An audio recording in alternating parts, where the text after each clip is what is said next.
το οποίο είναι 450 τετραγωνικά μέτρα, είναι λίγο δύσκολο να γίνει. Ναι. Έχουμε κολλήσει, δυστυχώς έχουμε κολλήσει, λέω, με το θέμα του Αγίου Στεφάνου, το καταφύγιο σκαφών, το μεγάλο έργο. Γιατί κολλήσαμε εκεί? Είναι η γνωστή ιστορία που ήταν η Εγνατία, όλες αυτές οι καταγγελίες που ναι, αυτή η περίφημη εταιρεία, η Εγνατία ΑΕ, έτσι.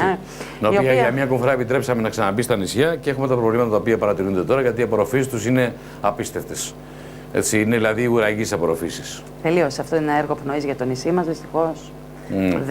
Και δεν υπάρχει περίπτωση δηλαδή να μπορέσουμε να κάνουμε κάτι άλλο. Νομίζω ότι και ο χρόνος λύγει, έτσι. Δηλαδή εννοώ ότι πάμε σε διαδικασίες απεντάξεων από την ιστορία της Εγνατίας. Τίποτα άλλο δεν έχει χάσει η Τήλος, δηλαδή όλα τα άλλα έργα τα οποία έχουν ενταχθεί στα προγράμματα ΕΣΠΑ, όλα έχουν ολοκληρωθεί και βέβαια αυτό δεν και το λέει, ας πούμε, και ο Περιφερειάρχης, ο κ. Μαχαιρίδης, ότι η Τήλος ανεβάζει το ποσοστό της.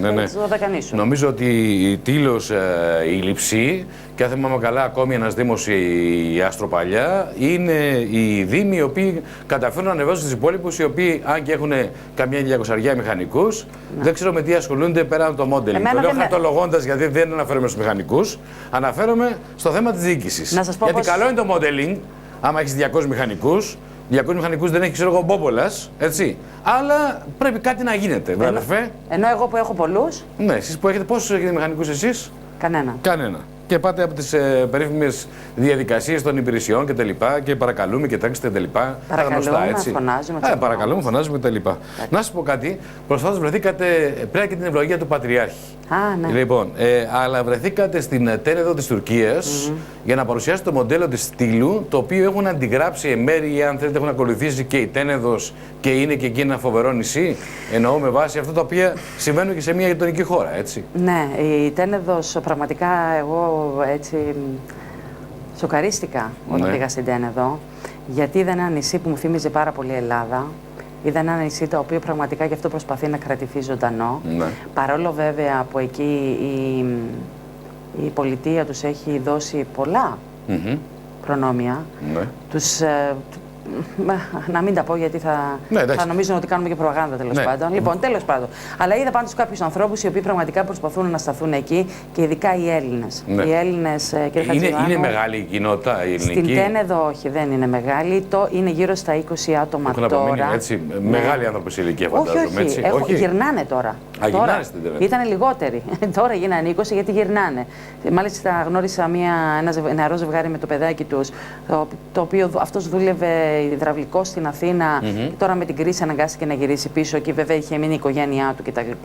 Έχουν διάφορα προβλήματα για αυτοί να αντιμετωπίσουν. Έχουν όμως έναν πολύ δραστήριο δήμαρχο, ο οποίος μου έκανε έτσι μεγάλη εντύπωση το πόσο καλά είχε καλές σχέσεις με τους Έλληνες εκεί πέρα. Και μας κάλεσε εκεί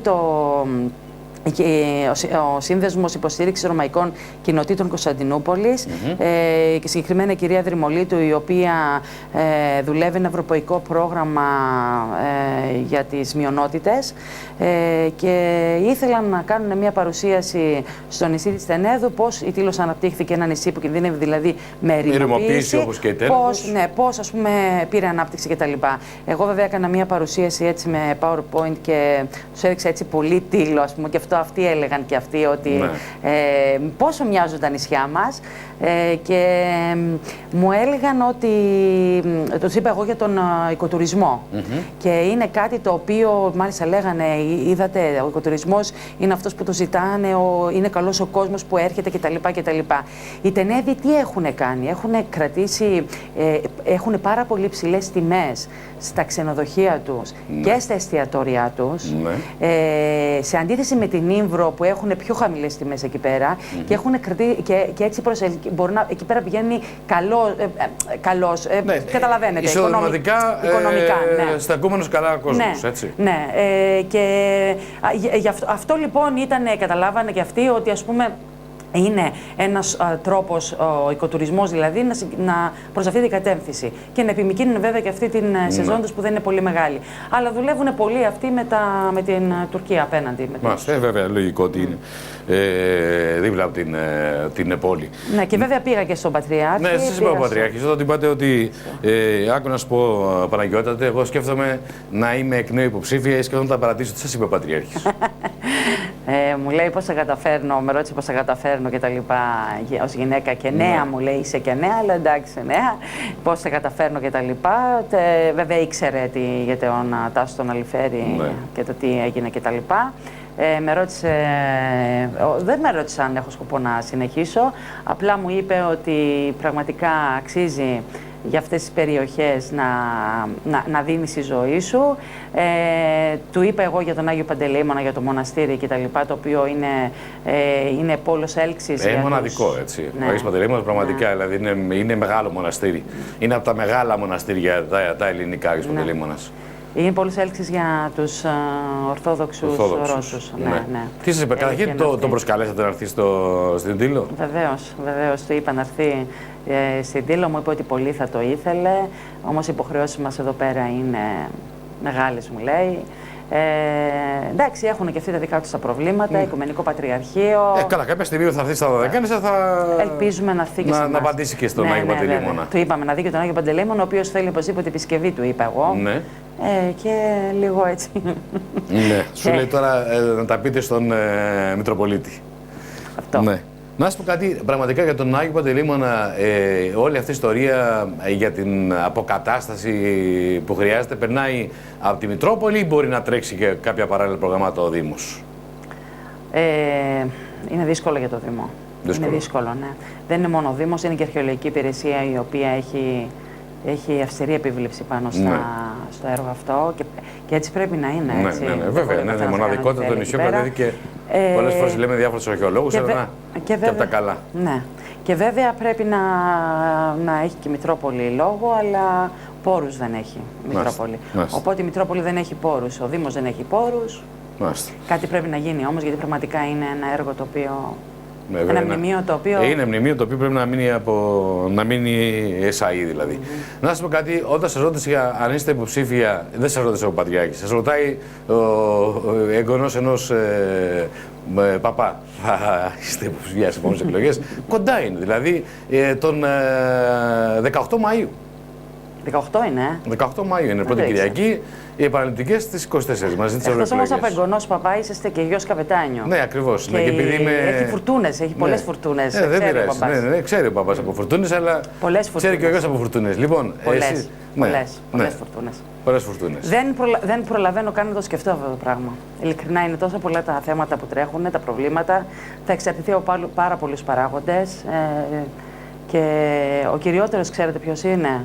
Το αν αντέξω ακόμη να παλεύω για τα αυτονόητα. Δεν ξέρω αν αντέξω και πώς θα αντέξω. Φαντάζομαι αυτά τα οποία γίνονται, κυρία Δήμαρχε, έρχεται όλο το Ευρωκοινοβούλιο, οι Βρυξέλλες στην Τήλο, και επειδή έχετε αναλάβει και ως καπετάνισσα δηλαδή, και επειδή οι καπετάνοι ποτέ δεν εγκαταλείπουν την γέφυρα, να είστε καλά, καλή δύναμη, θα τα ξαναπούμε πάρα πολύ σύντομα. Προφανώς στις εκλογές. Λοιπόν, να είστε καλά, ευχαριστώ. Λοιπόν, πάμε να κλείσουμε με ένα θέμα που έχει να κάνει με την αμυντική βιομηχανία. Αυτή η ιστορία με το περίφημο email, το οποίο πήγε στην Φόφη. Η Φόφη το έστειλε στο Γιάννη. Ο Γιάννης το είπε στον Χρήστο. Εννοώ τους κυβερνώντες δηλαδή. Και όλοι είναι αποφασισμένοι, λένε, να βάλουν σε ένα παπούτσι τα δύο πόδια των Τροικανών. Είδαμε. Λοιπόν, με αυτό το ρεπορτάζ θα κλείσουμε.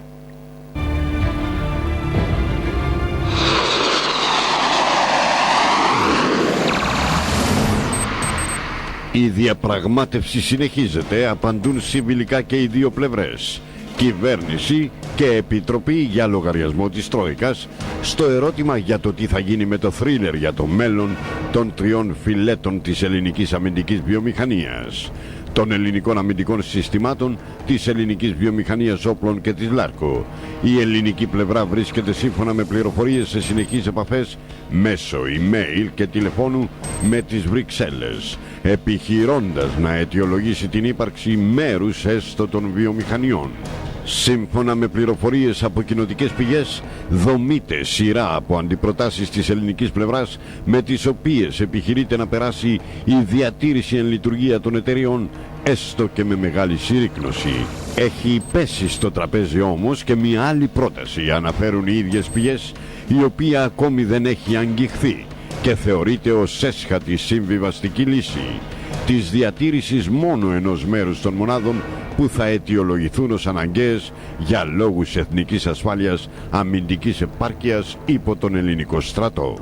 Την ίδια στιγμή εντείνονται και οι ανησυχίες για τις προεκτάσεις που μπορεί να έχει η νέα για πολλούς απρόσμενη ένταση μεταξύ Αθήνας και Τρόικας. Και τούτο διότι σε λίγο αρχίζουν οι επίσημες διαβουλεύσεις για το δημοσιονομικό και το χρηματοδοτικό κενό. Πληροφορίες από τις Βρυξέλλες αναφέρουν ότι οι εκπρόσωποι των δανειστών φέρονται ενοχλημένοι με την δημοσιότητα που έλαβε η εσωτερική αλληλογραφία και επιχειρούν να λιάνουν τις εντυπώσεις, λέγοντας ότι δεν υπάρχουν τελικές αποφάσεις και η διαπραγμάτευση συνεχίζεται. Δυσφορία υπάρχει όμως και στο εσωτερικό της κυβέρνησης για τη δημοσιότητα που πήρε το θέμα. Για το τι μέλει να γίνει η ελληνική πλευρά όμως χρησιμοποιεί την ίδια έκφραση των συνεχών διαπραγματεύσεων, με τον Υπουργό Οικονομικών Γιάννη Στουρνάρα να δηλώνει εξερχόμενος από το Μέγαρο Μαξίμου ότι προσπαθούμε να πείσουμε την Επιτροπή Ανταγωνισμού και την Τρόικα. Αλλά και στη Βουλή η κυρία Φόφη Γεννηματά διαβεβαίωσε ότι σταθερή θέση της κυβέρνησης είναι η υπεράσπιση της αμυντικής βιομηχανίας με αναδιάρθρωση εν λειτουργία, χαμηλώνοντας όμως τον πύχη των προσδοκιών, καθώς όπως πρόσθεσε η προσπάθεια είναι δύσκολη διότι τα χρέη είναι δυσθεώρητα. Το ζήτημα είναι ότι μετά από εβδομάδες νηνεμίας οι τόνοι ανεβαίνουν απότομα και οι δανειστές εμφανίζονται και πάλι με σκληρή στάση, επισημαίνει κυβερνητικός στέλεχος αναφερόμενος στο email του κυρίου Ματίας Μόρς, ο οποίος εισαγωγικά αναφέρει μεταξύ άλλων ότι κατά την άποψή μας η επιλογή για κλείσιμο ρευστοποίηση πρέπει να εξεταστεί για όλες τις τρεις εταιρείες, επικαλούμενο τις δεσμεύσεις στο αναθεωρημένο μνημόνιο του Ιουλίου.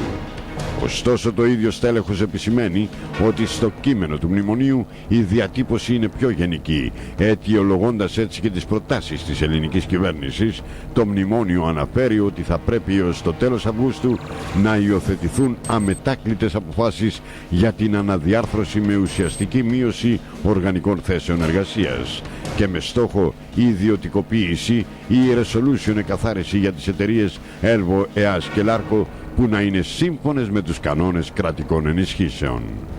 Σημειώνει πάντως ότι η κατάσταση περιπλέκεται καθώς πέραν της Τρόικας έχει λόγο και η πανίσχυρη διεύθυνση ανταγωνισμού της Ευρωπαϊκής Ένωσης λόγω των πολύ υψηλών κρατικών ενισχύσεων που έχουν λάβει οι εταιρείες, κυρίως η ΕΑΣ, και πρέπει να ανακτηθούν αν δεν αποδειχθεί ότι αφορούν καθαρά λόγους εθνικής άμυνας.